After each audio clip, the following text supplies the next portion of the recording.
Good morning. তো ভাবছো সকাল সকাল আমি কোথায় যাচ্ছি? হ্যাঁ, আমি যাচ্ছি হচ্ছে গিয়ে হসপিটালে আমার ছেলেকে নিয়ে একটু ছেলের চেক আপ করানোর জন্য। ওর দুদিন ধরে শরীরটা ভালো নেই, একটু সর্দি কাশি লেগে গেছে, তাই জন্য ওকে নিয়ে যাচ্ছি। তারপরে আমাদের ঘরে আজকে একটা গেস্ট আসবে, তো তাদের জন্য আজকে আমাকে সকাল সকাল উঠে রান্না বান্না করতে হয়েছে। আর রান্নাবান্নাতে আমি করেছিলাম পটল পোস্ত, অনেক কিছুই করেছি, পনিরের তরকারি, ভাত, ডাল, আলু ভাজা, আর আরও কিছু ছিল, জাস্ট আমার মনে পড়ছে না।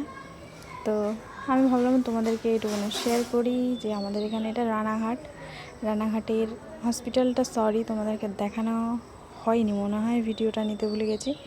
তো পরে অন্য কোনো দিন অবশ্যই আমি দেখাবো। তো ভালো লাগছিল, বৃষ্টি বৃষ্টি ওয়েদার, ভাগ্যিস বৃষ্টি আসেনি, নাহলে আমার ছেলের আরও ঠান্ডা কাশি লেগে যেত। ভগবানের কাছে প্রার্থনা করছি যে যতক্ষণ না আমি বাড়ি ফিরছি ততক্ষণ অন্তত বৃষ্টিটা অ্যাটলিস্ট না আসুক। তারপরে আমি দেখালাম, তো ডক্টর বলল যে সব ঠিকঠাকই আছে। এখন ভাবছো আমি যাচ্ছি না, এখন আমি ফিরছি বাড়িতে।